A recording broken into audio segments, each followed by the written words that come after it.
Hello दोस्तों, आपका स्वागत है एक और नॉलेजेबल इंटरेस्टिंग वीडियो में। आज इस वीडियो में हम बात करने वाले हैं इनकम टैक्स एक्ट के एक बहुत इंटरेस्टिंग सेक्शन के बारे में, उससे कनेक्टेड रूल के बारे में, और मैं आपको एक बहुत इंटरेस्टिंग केस लॉ भी इस वीडियो में आज बताने वाला हूं, जो कि उसी सेक्शन से रिलेट करता है। हाँ जी, तो आज हम बात करने वाले हैं इस वीडियो में सेक्शन 14A के बारे में।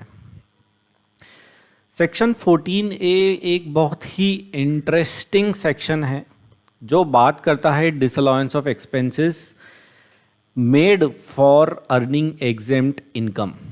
वो खर्चे जो आपने इनकर किए हैं जिससे आपने एग्जेम्प्ट इनकम कमाई है, एग्जेम्प्ट इनकम आपने अर्न की है। सेक्शन का लॉजिक ये है कि आपने अपने प्रॉफिट एंड लॉस अकाउंट में दो तरह की इनकम अर्न की। ये वाली इनकम पे लगा टैक्स, मतलब टैक्सेबल इनकम, और एक इनकम आपने और अर्न की जो कि है एग्जेम्प्ट इनकम। इस पे आपने टैक्स नहीं दिया। P&L में एक्सपेंस साइड पे आपने सारे एक्सपेंसेस इनकर कर लिए जिनका आपने जो है टैक्स कैलकुलेशन में बेनिफिट लिया।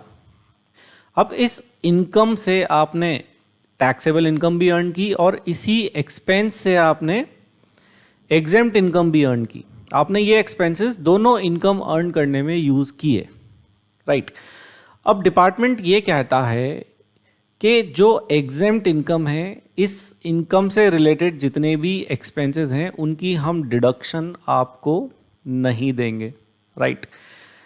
रादर डिपार्टमेंट तो क्या अपने आप में एक्ट ही कहता है। सेक्शन 14A जो है वो यही बात करता है, जो मैंने आपको एक छोटे से इस P&L के पिक्टोरियल मोड से बताया कि अगर आपने कोई एक्सपेंस किया है जो कि आपने एक टैक्सेबल इनकम अर्न करने के लिए भी किया था और एक एग्जेम्प्ट इनकम अर्न करने के लिए भी किया था, तो डिपार्टमेंट ये कहता है कि इस एक्सपेंस में से वो वाला एक्सपेंस जो है जो आपने एग्जेम्प्ट इनकम को अर्न करने के लिए इनकर किया है उसकी डिडक्शन जो है वो हम नहीं देंगे, राइट।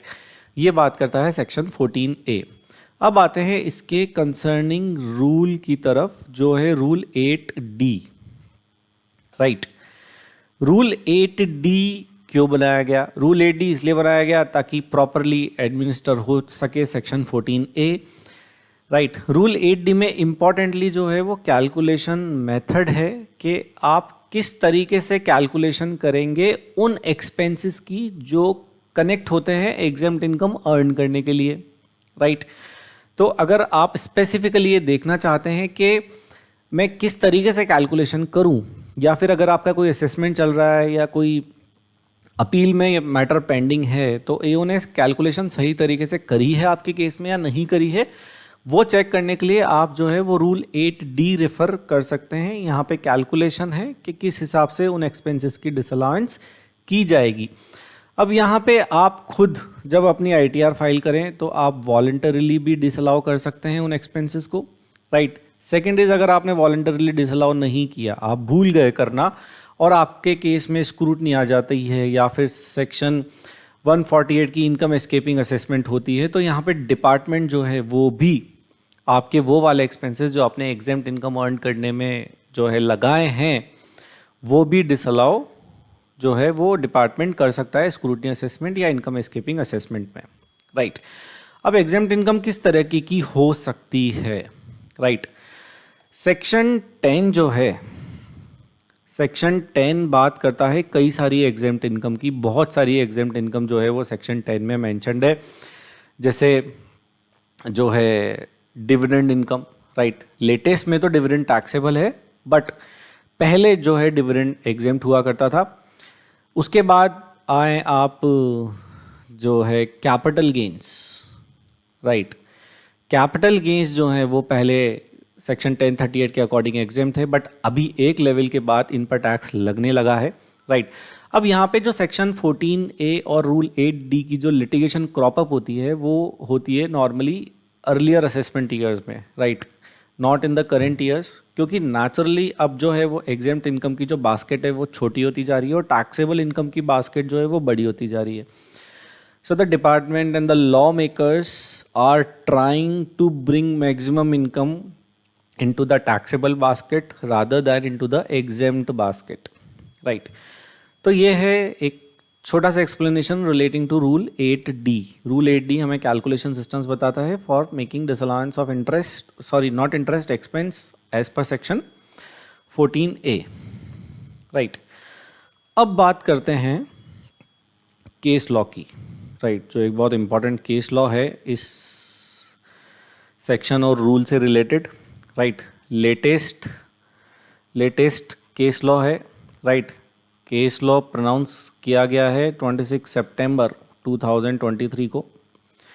दिल्ली हाई कोर्ट का जजमेंट है, राइट।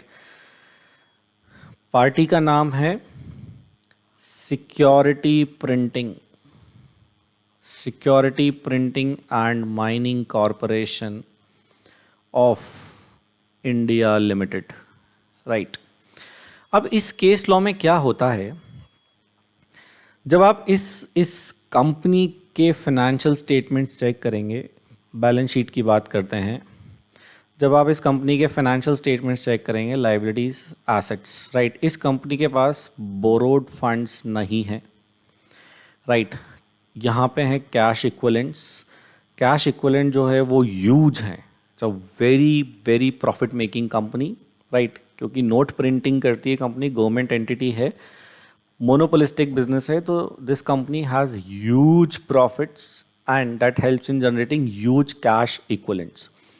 अब जब ह्यूज कैश इक्विवेलेंट्स हैं तो म्यूचुअल फंड्स में इन्वेस्टमेंट इन्होंने किया हुआ है, राइट। अब म्यूचुअल फंड्स में इन्वेस्टमेंट किया हुआ है, जॉइंट वेंचर एंटिटीज़ ने में इन्वेस्टमेंट किया हुआ है, म्यूचुअल फंड से अर्न होता है return, right, in the form of dividends, right. और जब आप इनको बेचते हो तो एग्जेम्प्ट इनकम भी जनरेट होती है। अब जॉइंट वेंचर से भी सेम डिविडेंड इनकम आती है, प्रॉफिट्स डिस्ट्रीब्यूट होते हैं, राइट, तो यहाँ से भी एग्जेम्प्ट इनकम जनरेट होती है। तो डिपार्टमेंट कहता है कि जब ये एग्जेम्प्ट इनकम होती है तो डिपार्टमेंट ने एक सब्सटैंशियल अमाउंट के जो एक्सपेंसेस इस कंपनी ने इनकर किए थे, राइट, उनको कर देता है disallow as per section 14A, right. अब यहाँ पे दिल्ली हाई कोर्ट के क्या ऑब्जर्वेशंस हैं वो देखते हैं, that is very very important, right. Delhi high court का सबसे पहला ऑब्जर्वेशन ये है कि सेक्शन 14A की डिसअलाउंस करने के लिए असेसिंग ऑफिसर को properly books of accounts examine करनी थी, राइट। अगर assessing officer books of accounts बिना एग्जामिनेशन के, राइट, सिर्फ ऊपर से सिर्फ बैलेंस शीट देख के, राइट, या फिर P&L देख के डिसअलाउ करता है, बुक्स ऑफ अकाउंट्स नहीं मांगता है या उनको एग्जामिन नहीं करता है, तो यहाँ पे जो है आपका केस बहुत स्ट्रांग बन सकता है। आप इस केस लॉ का यूज़ कर सकते हो कि यहाँ पे असेसिंग ऑफिसर ने अपनी पावर्स एक्सरसाइज करी हैं without examination of proper books of accounts, so the proper examination has to be there. Proper examination नहीं होगा तो assessing officer powers of section 14A, the disallowance of section 14A जो है वो नहीं कर पाएगा, right. Proper books of accounts का एग्जामिनेशन होना बहुत बहुत बहुत ज़रूरी है, राइट। सेकेंड इम्पॉर्टेंट आस्पेक्ट जो यहाँ पे दिल्ली हाई कोर्ट कहती है कि जो असेसी ने आपको सबमिशंस दिए हैं, submissions of the assessee, right, in submissions को इग्नोर नहीं किया जा सकता, राइट।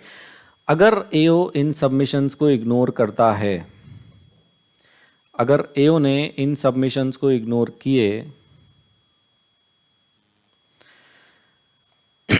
अगर असेसिंग ऑफिसर इन सबमिशंस को इग्नोर करता है ऑफ असेसिंग ऑफिसर और सेक्शन 14A की पावर जो है वो इन्वोक करता है, तो यहाँ पे भी वो डिसअलाउंसेस जो है वो गलत रहेंगे, ये कहना है दिल्ली हाई कोर्ट का इस जजमेंट में, right. And again I am repeating, मैं वापस से बता देता हूँ आपको कि अगर बुक्स ऑफ अकाउंट्स के प्रॉपर एग्जामिनेशन के बिना, नॉट जस्ट एग्जामिनेशन, ऊपर से नहीं, right, assessing officer have to deep dive into the books, right, वो कुछ फैक्ट्स, कुछ कैलकुलेशंस, कुछ लेजर्स, कुछ अपनी फाइंडिंग के साथ सपोर्ट करे, उसके बाद वो ये व्यू बनाए कि हाँ सेक्शन 14A की डिसअलाउंस होगी, राइट। अब इस केस में क्या था, इस केस में ये कंपनी जो है वो काफ़ी कैश रिच कंपनी थी, तो इसकी कोई बोरोइंग्स नहीं थी या बहुत नेग्लिजिबल बोरोइंग्स थी, और इस कंपनी ने ये प्रूव किया था, राइट। इसको 2 लोअर अथॉरिटीज़ ने रिलीव दिया था। यहाँ पे जो अपील में गया है वो डिपार्टमेंट गया है, एसएससी ने हाई कोर्ट में अपील फाइल नहीं की है। यहाँ पे हाई कोर्ट में अपील फाइल की है डिपार्टमेंट ने, मतलब एसएससी नीचे से जीतता हुआ आ रहा है। उसके बाद भी जो है डिपार्टमेंट ने इस इशू को कंटेस्ट किया हाई कोर्ट के सामने, and department loses, right. The appeal was in the benefit, the judgement was in the benefit of the SSC, right. तो यहाँ पे जो है डिपार्टमेंट ये प्रूव नहीं कर पाया कि जो उसकी बोरोइंग्स हैं या उसने बोरोड फंड्स जो है वो यूज़ किए हैं, right, for earning the exempt income, या फिर कोई ऐसा खर्चा इनकर हुआ है जो एग्जेम्प्ट इनकम से रिलेट करता है, राइट। एक और बहुत इंटरेस्टिंग यहाँ पे बात कही दिल्ली हाई कोर्ट ने कि जब एसएससी जो है वो कैश रिच है, एसएससी जो है वो कैश रिच कंपनी है, तो एसएससी ने कोई स्पेशल एफर्ट्स नहीं दिए इवन एक भी एम्प्लॉय हायर करने के जो एसएससी को हेल्प करे इन्वेस्टमेंट करने में इन द म्यूचुअल फंड्स और in the joint venture companies जो उसको एग्जेम्प्ट इनकम अर्न करके दे रही है। ये भी कहीं से कहीं तक प्रूव जो है नहीं हो पाया है, मतलब कि एसएससी ने कोई एक पर्सन भी स्पेसिफिकली डिप्लॉय नहीं किया, नहीं हायर किया जो उसको हेल्प करे इन्वेस्टमेंट करने में। कंपनी कैश रिच थी, कंपनी ने खुद ने ही इन्वेस्टमेंट किया और खुद ने ही इन्वेस्टमेंट को मैनेज किया जो उसको एग्जेम्प्ट इनकम अर्न करके दे रहे हैं। तो इस केस में सेक्शन 14A की जो डिसअलाउंस है वो पॉसिबल नहीं है, राइट। सो ये था एक इंटरेस्टिंग वीडियो सेक्शन 14A की डिसअलाउंस के बारे में। Connecting rule is rule 8D। अगर आपको वीडियो पसंद आए तो प्लीज़ वीडियो को लाइक ज़रूर करें, चैनल को सब्सक्राइब भी कर लें। अगर आपको कंप्लीट केस लॉ की कॉपी चाहिए इस जजमेंट की तो आप कमेंट बॉक्स में अपनी ईमेल आईडी कमेंट करके हमसे ये केस लॉ की कॉपी मांग सकते हैं। Thank you for watching this video. हम लाते रहेंगे आपके लिए ऐसे ही knowledgeable interesting video. Income tax से रिलेटेड आपकी कोई क्वेरी है, कोई क्वेश्चन है तो आप कमेंट बॉक्स में वो क्वेरी वो क्वेश्चन हमसे पूछ सकते हैं। Thank you for watching this video. Thanks a lot. Bye.